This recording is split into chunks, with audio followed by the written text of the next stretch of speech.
E Maria foi embora.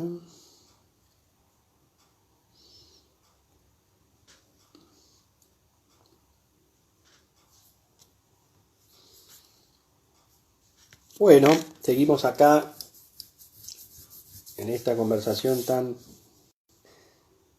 interesante con Mónica Galilé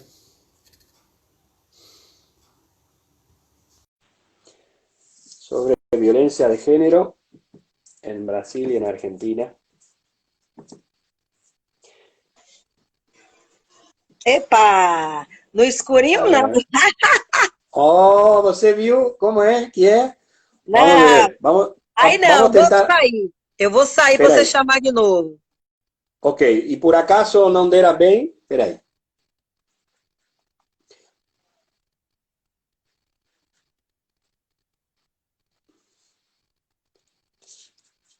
Tambores y cores, hoy con Mónica Calilé, líder del Instituto Amulierada, hablando sobre violencia de género. Vamos a ver si tenemos suerte. Vamos a ver, vamos a ver, vamos a ver. Olha aí, eu de Agora, novo aí. agora sim, ótimo. Olha, eu por um Tem minuto que pensei que iria acontecer de novo aquilo, né? Mas já deu certo. entrar. Olha, então estamos falando sobre esse assunto de como as leis, nos procedimentos, no como vão a vida das leis, muitas vezes os protocolos, os processos, o modo que a lei ativa. E então, estava falando que a lei argentina já existia, mas foi a partir de 2015, com essa grande movimentação das mulheres, dos grupos feministas, que ganharam as ruas, que começou a se aplicar políticas públicas específicas com orçamento, para poder concretizar muitos dos direitos que estavam estabelecidos na lei protetiva das mulheres de 2009. E aí começou um processo muito interessante, porque veja bem, e eu agradeço a Carla Carrizo, né, por essa ajuda para nós colocar, porque ela é diputada atual, né, e trabalha muito nas novas leis que tem que se trabalhar para continuar garantindo esses direitos. E ela me contava que depois dessa grande mobilização, que hoje justamente se cumprem 5 anos, cambiou, mudou muita coisa. A violência de gênero se tornou parte da agenda pública de verdade, entendeu?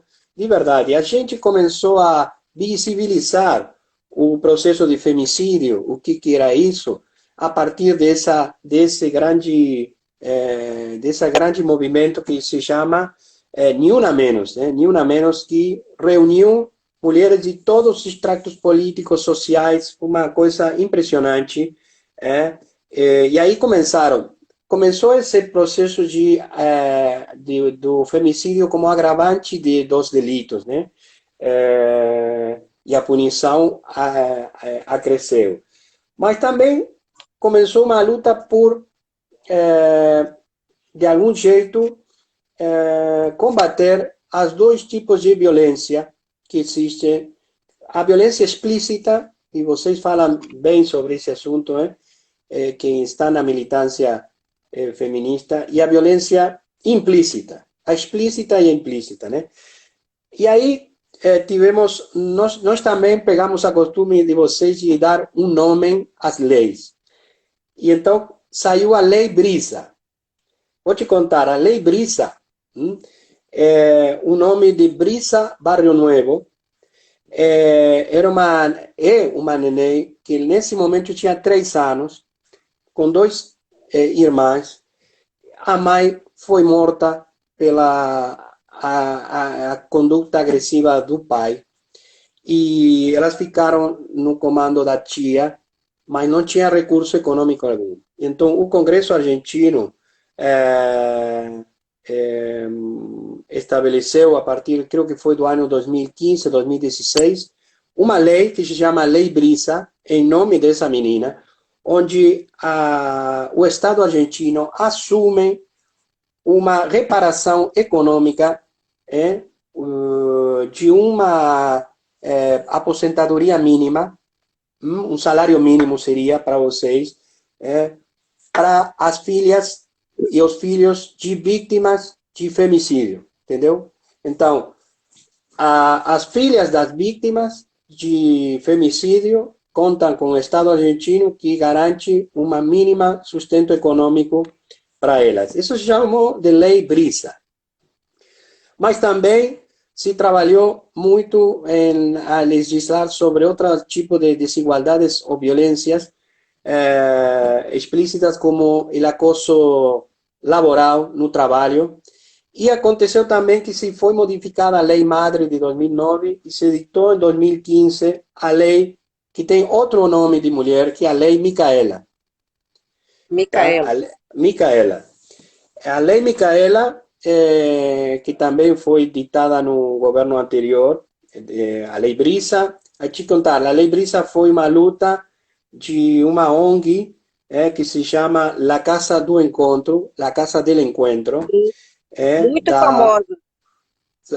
Fabiana Túñez é a militante feminista que lutou por essa lei e conseguiu que o governo, que o parlamento argentino sancionasse. Depois foi ela nomeada por o ex-presidente Macri como presidente do Instituto da Mulher da Argentina, tá? E comandou o instituto até dezembro do ano passado, que trocou o governo. Mas depois da Lei Brisa aconteceu a Lei Micaela, que também foi muito importante. Sabe por quê? Porque essa Lei Micaela estabeleceu a formação, capacitação de todos os funcionários públicos dos três poderes no cuidado e proteção da mulher e a luta contra a violência de gênero. Quer dizer, foi estabelecida a obrigatoriedade de todo funcionário público do Poder Judiciário, Executivo e Legislativo, tá, se formar, se capacitar nos conceitos, no ponto de vista da violência de gênero e os valores da igualdade de gênero. Essas duas leis foram muito importantes porque ninguém pode fazer nada sem conhecer. Ninguém pode amar alguma coisa sem conhecer. Ninguém. Então, que você estabeleça para todos os funcionários públicos essa capacitação é muito importante. Até o presidente da República Argentina recebeu essa capacitação em assuntos de violência de gênero e de luta pela igualdade. E depois, o que a Carla, nossa diputada, dizia é que também tem outras violências implícitas e que agora, no trabalho do Congresso argentino, e dos grupos feministas também está em lutar não só contra a violência explícita, sino também com a violência implícita. E aí, o assunto da paridade de gênero na estrutura das diretórios da empresa, de clubes de futebol, das cooperativas, de todas as áreas onde a mulher não tem uma presença, as mulheres estão lutando por isso e se ditaram várias normas nesse sentido. E também uma coisa importante que ele me marcou é o seguinte, que você também estava falando. A violência da mulher adulta tem, em geral, o femicídio como eixo. Quer dizer, o femicídio é a grande violência que se exerce sobre a mulher adulta. Mas tem outro aspecto da violência, que é a violência sobre a mulher e a mãe adolescente, né? Que para nós é entre 13 e 16 anos. A Argentina tem uma alta taxa de gravidez adolescente, infantil adolescente. Quer dizer, alta taxa de gravidez de mulheres de 13 a 16 anos. Em geral, esse embaraço adolescente tem muito a ver com a violência, com o abuso infantil. Então, tem um grande trabalho para lutar contra esse tipo de violência da mulher de 13 a 16 anos e se estabeleceu um plano que se chama o Plano ENIA. O Plano ENIA, o que procura é prevenir a gravidez adolescente, e se modificou uma coisa muito importante, você que é criminalista, né? Que foi o delito de abuso sexual infantil na Argentina, até 2 anos atrás, era um delito de ação privada. Quer dizer, se a vítima, ou no caso de ser uma adolescente, se o tutor, os pais, não faziam a denúncia, a justiça não podia trabalhar. Isso foi mudado, e então esse delito se tornou de ação pública. Quer dizer que não precisa da denúncia, claro. Então, também isso mudou o processo penal, e o abuso sexual infantil conseguiu ter um ataque, né? um processo que tornasse mais concreto a luta contra o abuso sexual infantil, que tem a mulher como vítima, nesse caso, mulher adolescente. E outro assunto também que tem que ver com a violência implícita, né? É assunto do aborto, que aqui também já é um debate que se deu no ano 2018, depois de muitos anos, ainda não foi sancionado, mas na Argentina temos uma lei de 1921 que estabelece a possibilidade do aborto em caso de risco para a saúde da mãe, o abuso sexual, mas que não estava regulamentada. Então, nos hospitais públicos não acontecia esse procedimento para garantir que essas exceções fossem garantidas pelo Estado. Mas começou todo um debate em torno do aborto, que também hoje é uma das eixos da luta dos grupos feministas.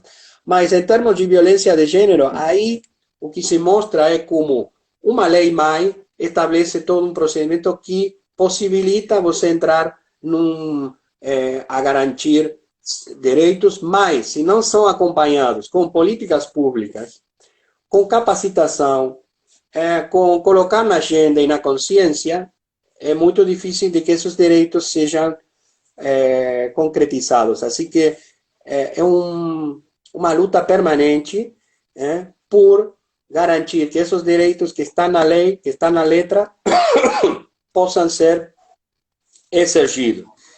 E aí, então, com Maria da Penha, voltando para a lei, foi uma grande referência. E foi uma grande referência essa condenação de direitos humanos, com essas 9 recomendações, onde a partir daí a lei surgiu, a partir daí se indicaram esses procedimentos e essas obrigações do Estado brasileiro.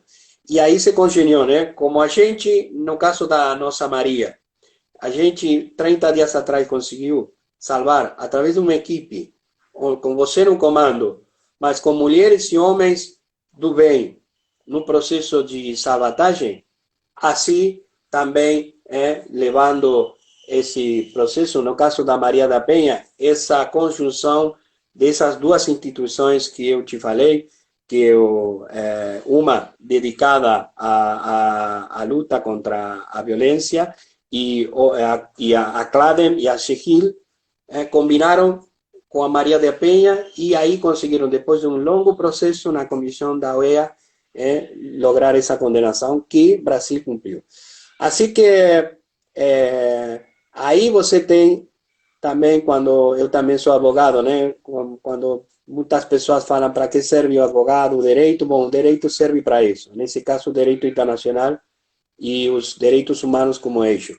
E se tornou a violência de gênero um problema de direitos humanos. Quer dizer que tem ao Estado como responsável se não garante esses direitos. E esse é um grande avanço que vocês conseguiram. Com a lei, mas com essa condenação que conseguiu o Estado, que conseguiram vocês, para que o Estado brasileiro assuma a sua responsabilidade. E a partir disso, todos os estados tiveram que dizer, olha, vamos cumprir, tá? Então é muito interessante esse processo da lei, e vocês aí nos marcaram um caminho que a gente tenta recorrer do mesmo jeito. Agora, assim, quando você fala sobre a questão do nosso caso concreto, né, de quase um mês atrás, a gente traz... Acá, neném. ¿Por qué no me decía qué? Estamos falando com a Mônica. Saludá-la. Hola, Moni. Olá, Moni. Então, quando a gente vai para um caso concreto, porque assim, a lei é única, ela está ali no papel, ela tem que se fazer cumprir.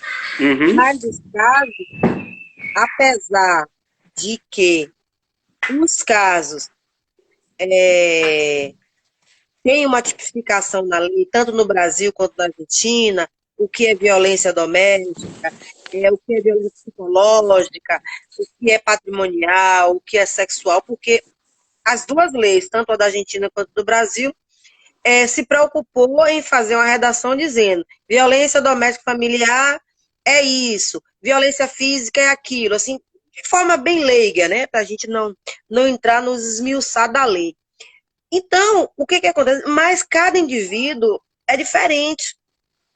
Claro. Se a gente fosse buscar aqui o direito internacional para socorrer aquela vítima que a gente estava há quase 30 dias atrás, talvez a gente ainda estivesse com ela aqui no Brasil. Claro, claro. E a morosidade não é... Eu não estou aqui desconsiderando as leis. Muito pelo contrário, eu sou a defensora das leis, estudo a lei todos os dias, viro de cabeça para baixo o tempo todo, mas a gente precisa criar estratégias que não estejam só nas leis. Quando você fala de homens e mulheres de bem, é isso, é essa rede. Aqui no Brasil tem um programa, um grupo chamado Homens pelo Fim da Violência, né? Se eu não me engano, é aqui no Nordeste também, no Ceará, uma coisa assim. Que os homens, eles se organizaram para tratar desses casos.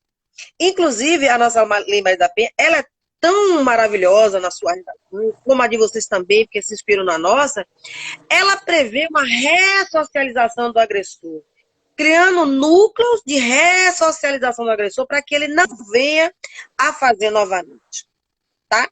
Aí, quando eu vou para o caso concreto da vítima argentina, que estava aqui no Brasil em cárcere privado, que não conhecia o idioma, que não conhecia ninguém, se a gente fosse usar só as prerrogativas da lei, só o que diz a lei, né? Porque a lei não é engessada, a gente certamente estaria com ela aqui. Por quê? Apesar de ser uma lei moderna, ela ainda é lenta. O processo ainda é lento. E muito mais agora, nesse momento de pandemia. Vamos analisar assim. Uma mulher em situação de violência aqui no Brasil, ela tem direito realmente à passagem. A passagem que foi financiada com seus recursos, que se as pessoas não sabem, foram seus recursos. Se não fossem os seus recursos, ela ainda estaria aqui, possivelmente numa casa-abrigo. Mas ela só estaria numa casa-abrigo se ela fizesse um boletim de ocorrência. As delegacias estão funcionando, mas estão funcionando de forma limitada. Inclusive, a própria delegacia daqui, uma das delegacias maiores aqui, num determinado bairro, estava com 8 agentes contaminados de Covid. Então, como é que uma mulher em situação de violência, eu, né, que estaria acompanhando ela, iria para uma delegacia para me expor um risco de uma contaminação viral? Por quê? Para ter acesso a esse direito que está na lei, né? Que a mulher, ela tem que ter todos os mecanismos. E dentro dos mecanismos, ela teria uma passagem. Ela teria uma passagem. E a gente sabe que a passagem custou quase R$2.000. Uhum. Ela não tinha mais que R$5 no bolso. 5, 10, né, reais no bolso. Então, você veja, eu tenho uma lei moderna, uma lei aplicável, vocês também têm, você até poderia pedir aí, nesses grupos aí de mulheres e tudo mais, alguma deputada que fizesse, mas até isso acontecer, ela certamente ou estaria lá com ele consumaria a violência, que era a morte mesmo, porque ele já tinha ameaçado com a faca. Ela já teria entrado num estado profundo de depressão e se acostumaria com aquela violência, porque, na verdade, nem a família dele foi a favor dela, né? Ele era brasileiro e ela argentina. Mas a família dele deveria ser imparcial e apoiar ela, dizer a ele, deixa ela ir embora. Mas nem ir embora ele não permitia e ela não tinha dinheiro. Ela não tinha dinheiro para voltar. Então, se eu vou pelos caminhos, porque aqui tem, né? Você tem condição de pegar, a mulher mora em outro estado, mora em outro município, mora em outro país, você tem um financiamento público para isso. Mas nesse momento que nós estamos vivendo de pandemia, quantas mulheres estão como esta argentina estava? Ela ainda teve você, Ivo. No momento de descuido dele, ela pegou o celular dele e conseguiu fazer, porque o dela ele já tinha quebrado, já tinha danificado. A primeira coisa que eles fazem é tirar a comunicação da vítima. Ela foi até você de um contato inesperado comigo, para falar de cultura, porque através da cultura e da arte é que a mulherada faz esse trabalho, que a gente fez com a Maria, de detectar, de encontrar. A cifra que não vai para a delegacia, nem vai para os obituários, termina passando pelas organizações sociais. Muitas vezes a gente resolve o problema das mulheres sem entrar na delegacia. Porque no caso dela, só serviria ela entrar na delegacia para ela conseguir uma passagem ou um abrigamento. Porque foi você que teve que financiar a hospedagem dela. Tudo bem, a gente conseguiu com os amigos um local para ela ficar.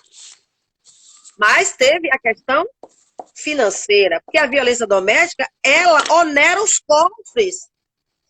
Ela já foi dita há muitos anos, que vem se dizendo na Organização Mundial de Saúde, que a violência contra a mulher é uma pandemia. É uma questão de saúde pública. Muitas vezes os números da violência contra as mulheres é contabilizado pelo sistema de saúde, porque a mulher apanha, se machuca, vai numa clínica, num hospital, faz o medicamento e volta para casa. Ela não vai para a delegacia. Porque o rito processual ainda é lento. É lento. E aí, no caso concreto dessa argentina, foi a primeira coisa que eu fiz. Eu liguei para o sistema de garantia de direito. Eu, como advogada, tenho acesso.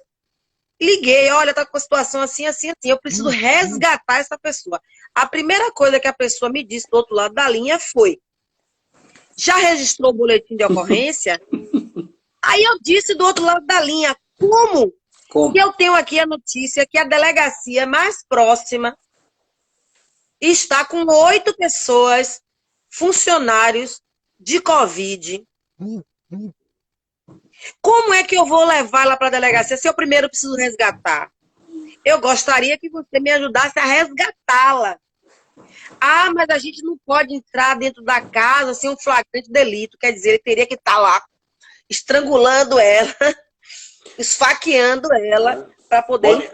Mônica, aí eu quero te dizer que vamos cumprimentar a nossos amigos. Está nosso vice-presidente da 14 bis, Mário Gabriel Palmiciano, nosso irmão, conselheiro maior, Néstor Madrid, que colaborou nesse processo de resgate dessa menina argentina, Eduardo Cabet, da Venezuela, Adriana Mercurio, da Argentina, Ani Mercurio, da Argentina, nossa amiga, grande amiga Karina Costa, nosso grande amigo, o grande mestre meu, Jaciara Franca, e temos aí a Natália Yáñez. Eu te falei que tenho várias referentes, né, da luta da militância feminista, e Natália Yáñez é uma, que ela milita no sul do país, na Tierra del Fuego, em Rio Grande, e a Carla Carrizo, que é diputada nacional, que trabalha muito nessas áreas. E o que você fala é uma coisa muito importante, quer dizer, os operadores das leis. Quem são os operadores das leis? Os funcionários, os advogados, o juiz, o secretário, a polícia. Então, o primeiro é que eles peguem consciência e se capacitem do ponto de vista da violência de gênero. Por isso é tão importante aqui a Lei Micaela, porque se você não tem funcionários que entendam o que você está falando, faz boletim de ocorrência, nós falamos de denúncia. Denúncia é o mesmo que boletim de ocorrência. No momento onde tem o Covid, não tem possibilidade nenhuma de sair para fazê-lo. Onde também, como você fala, não tinha nem possibilidade de se comunicar, nem conhecia, não estava muito habituada, né, e esperta com o assunto das redes sociais, né? Mas pensa você, Mônica, e eu quero também refletir, né, com toda a galera aí, o que seria dela se essa rede, de fato, que a gente formou parte com você no comando, com Néstor, com o consulado argentino lá em Salvador, que agradecemos muito a colaboração, que o pacote que foi ao resgate com o motorista e eu, apoiando o que eu podia fazer desde Buenos Aires e ela aí em Santa. Se não tinha acontecido isso, o que seria dela hoje? Seria também, por acaso, vítima de femicídio? É isso que eu estou femicídio. falando, Ivo.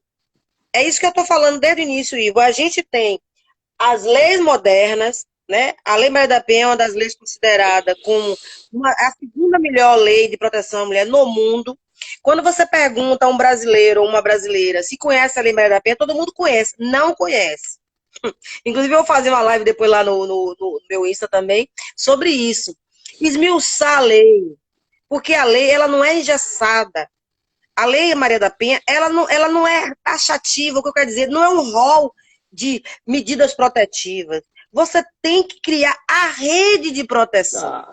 No caso concreto da pessoa argentina, da mulher argentina, eu não poderia usar a rede local.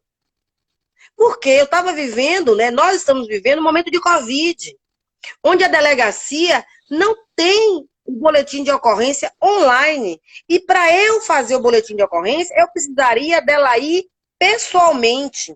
Mas para ela ir pessoalmente, eu teria que resgatá-la. Para eu resgatá-la, eu tinha que ir de encontro a ela, eu tinha que encontrá-la. Então eu pedi à autoridade competente para ir buscá-la. A primeira resposta foi: boletim de ocorrência. Não tem, não posso fazer. Entende? Então, assim, no caso dessa menina argentina, a gente se uniu. Você desembolsou recursos próprios para resgatá-la. Mas agora que nós estamos falando aqui, tem mulheres brasileiras, tem mulheres argentinas, tem mulheres no mundo inteiro que não tem essa rede, que não tem esse network. Entendeu? Assim, a gente teve que usar a rede do pacote para ele ir, porque ele conhecia ela. Se eu fosse, eu ia ficar zanzando procurando uma pessoa que eu nunca vi. Ela não sabia onde era. O local onde ela morava é um local de periferia que não tem fácil acesso de carro. Eu pensei em usar um sistema de Uber, botar o endereço dela e o carro buscá-la. Mas o carro ia entrar na comunidade como? As pessoas vivem em periferia, em lugares que não tem segurança. Então, essa situação não está prevista na lei. Sim. É por isso que as organizações sociais de apoio à mulher, elas existem.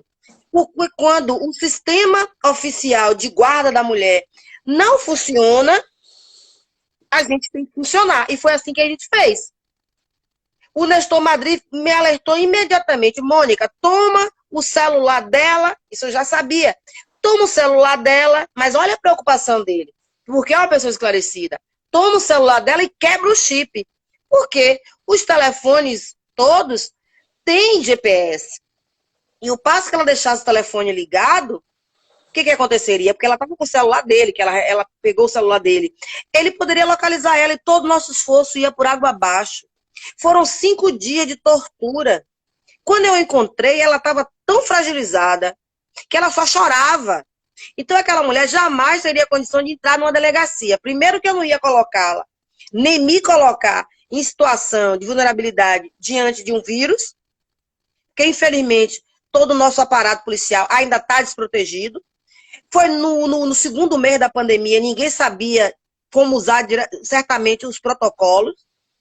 E não tinha um boletim de ocorrência online. Eu não sei como é que está aí na Argentina, se tem um boletim de ocorrência online. Por quê? Pelo que eu vejo, vocês têm sistema de 24 horas, desse 144 e tudo mais. Mas o registro do boletim de ocorrência, uma medida protetiva, mandar buscar a mulher, ela tinha que ser mandada buscar. E qual foi a solução? A solução foi você desembolsar recursos com amigos daqui. Nós fizemos uma rede extrajudicial. Isso, isso. Então, o que eu quero dizer é que a violência contra a mulher não pode se limitar apenas na rede judicial. Claro. Ela precisa da rede judicial para a punição do agressor. Mas para a proteção da vítima, qualquer um pode ajudar. E foi no caso concreto. No caso concreto, o motorista, o pacote, o Nestor, a moça da limpeza que ficou com o telefone dela, ajudando ela a se comunicar. Foi você na Argentina, foi o cônsul.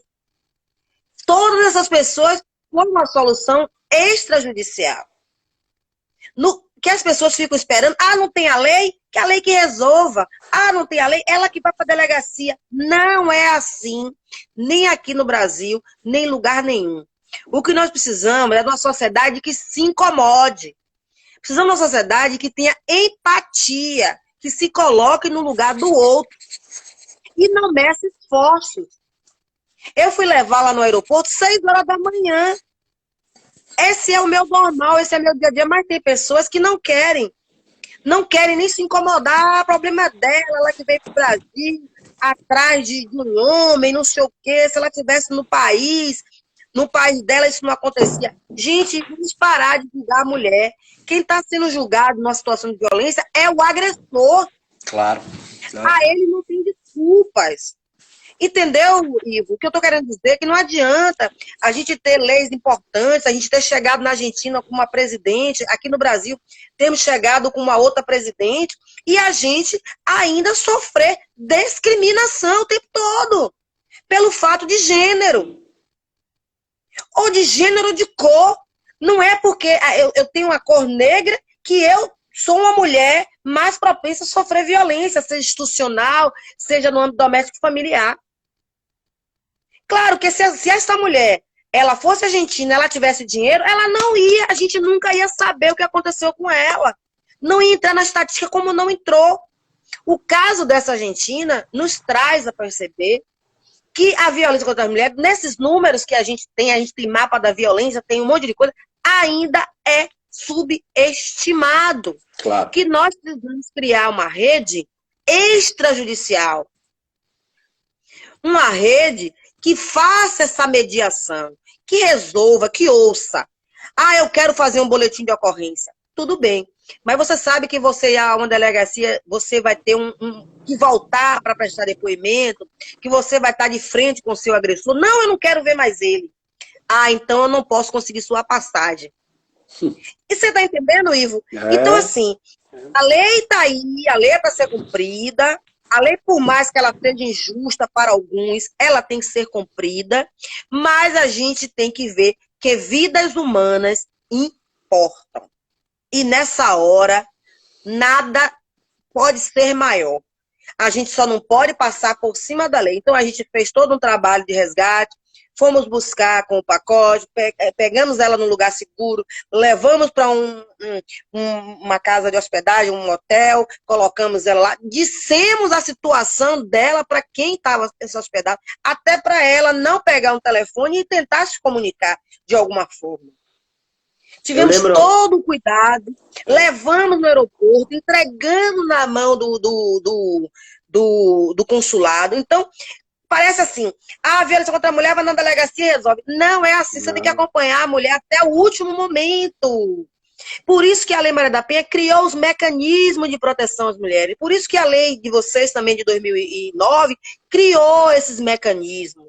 Porque a mulher precisa de uma proteção, não é só da proteção jurídica. Ela precisa da proteção da assistência social, da questão psicológica, que ela está afetada, que ela está fragilizada. É isso que eu estou querendo dizer aqui a você.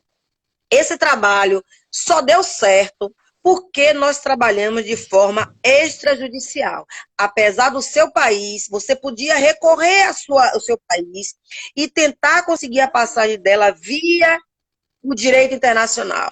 Eu poderia aqui no Brasil tentar conseguir a passagem, colocar ela numa casa de acolhimento, mas as casas de acolhimento não estão recebendo por causa da Covid. Entendeu? Então, como resolver? Ah, não posso fazer nada. Eu disse para você, Ivo, não tiver jeito, eu vou botar dentro da minha casa. Bota na minha casa. Porque assim, a gente nesse momento, a gente tem que se despir das vaidades e ter empatia pelo outro. Empatia pelo outro. É isso que está faltando. A gente não consegue resolver a violência contra as mulheres porque ainda a mulher é vitimizada pela própria sociedade. A culpa é dela.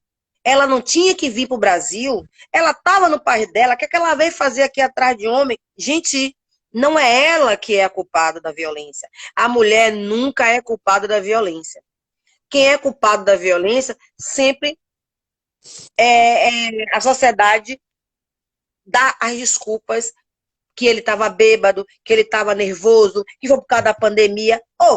Quando moravam na Argentina, era amor. Veio para o Brasil, se revelou.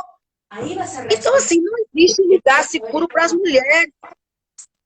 Ela deu muita sorte. Eu digo a você, ela deu muita sorte. Quando eu lembro do caso dela, ela deu sorte. Por que ela deu sorte? Ele podia ter queimado ela com ácidos. Quantos homens no Brasil queimam as mulheres com ácido, como é na Colômbia, como é na Índia? Desfigura as mulheres. Se você for no canal do YouTube lá, o meu, você vai ver uma vítima de violência que ela teve o rosto todo desfigurado, perdeu metade do cabelo da cabeça.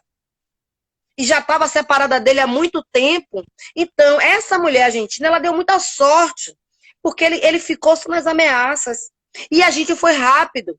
Se a gente dependesse do processo normal da rede de proteção à mulher, tanto do Brasil quanto da Argentina, diga-se de passagem, ela estaria aqui ou morta.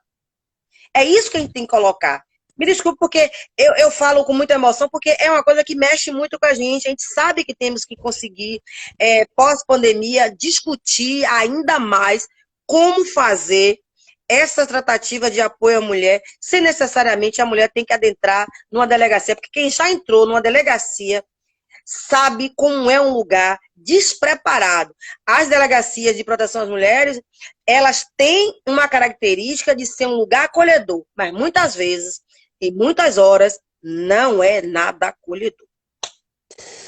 Bom, Mônica, eu quero agradecer você essa noite maravilhosa, onde a gente falou de coisas tão importantes, né? Agradecer eternamente o que você fez pela nossa Maria, pela divulgação que você faz da lei da Maria da Penha nas suas lives, pelo trabalho que efetivamente você faz, porque, na verdade, eu consegui acreditar que você é uma militante de verdade, né? Não é só de parole, como se fala, né? De palavra. É uma militante de ação e quando a gente precisou de você, você actuou rapidamente, eficazmente e comandou um time que Deus, os orixás, colocaram aí para salvar ela. Então, quando os advogados sempre, né, dizemos, quando você vê as pessoas e o relacionamento com o direito, com os fatos, aí você pode avaliar realmente como é que as coisas acontecem. Então, quero agradecer eternamente você, a Instituto a Mulherada, por esse trabalho que vocês fazem sempre, permanentemente, e divulgando também essa consciência que tem que ter para conseguir esses alvos tão importantes. Quero agradecer eternamente ao Honesto Madrid, ao Consulado Argentino em Salvador, a Cochi, ao pessoal do motorista do carro, meu amigo Nunes e seus amigos, que assumiram a tarefa de resgatar ela numa área muito difícil, com nem saber também o que poderia acontecer, com narco, com lideranças, você sabe a rivalidade territorial que existe, mas ele assumiu o risco, resgatou ela, e todo o trabalho que se fez em torno da proteção dela, até, como você falou, chegar até o aeroporto e entregar você na mão do consulado argentino, e o consulado argentino colocar na mão das autoridades argentinas, que já estavam avisadas de que, além de um problema de salvatagem dos argentinos, tinha aí uma mulher que, além de tudo isso, tinha sido vítima de violência. E, graças a Deus está aqui, está bem, graças a você, graças ao Instituto A Mulherada, graças a Nestor, graças a nosso cônsul lá em Salvador, o vice-cônsul e toda a equipe, muito agradecido, Pacote, o motorista. Um dia vamos contar como foi esse momento em que ela conseguiu sair, porque ela estava trancada, e conseguiu, através de um jeito, sair dessa prisão. Um grande beijo, Mônica. Eu quero só falar uma coisa para você aqui. Só para agradecer, eu queria só para fechar mesmo aqui, dizer assim que a Adri está dizendo que está apaixonada pelo que faz, muito obrigada.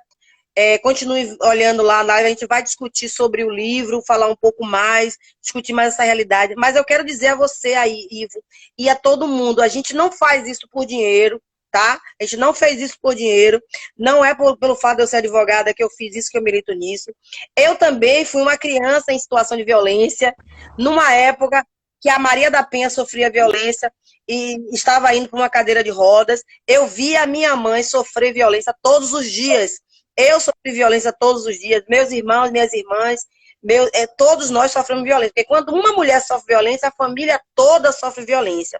Então, meu pai era um agressor e eu não admitia, eu não conseguia entender por que um homem que deveria me amar a minha mãe, e ele agredia a gente. Eu tinha medo dele. Então, e eu ficava sempre com aquilo dentro de mim, dizendo por que minha mãe não vai embora? Eu tive que estudar muito, viver muito, para poder saber por que minha mãe não ia embora. Porque minha mãe era muito pobre para ir embora. Minha mãe dependia, não dele financeiramente, mas ela dependia do local onde ela morava. Ela não tinha para onde ir, não tinha delegacia de proteção às mulheres, não tinha Lei Maria da Penha. Eu estou falando de década de 70, de 80, gente. Então, hoje a gente tem as leis de proteção às mulheres, mas a gente precisa fazer a corrente do bem. Essa corrente, Ivo, essa corrente, Nestor, essa corrente, Pacote, essa corrente, todo mundo que ajudou. Porque quando uma mulher sofre violência, toda a sociedade sofre violência. Nossos direitos são humanos. Então, a gente não trabalha por isso, porque quer aparecer, porque acha bonito, porque está na moda. Porque a gente viveu isso. Nós vivemos isso, nós somos uma pessoa que passou por uma situação de violência. E não foi pouco, viu?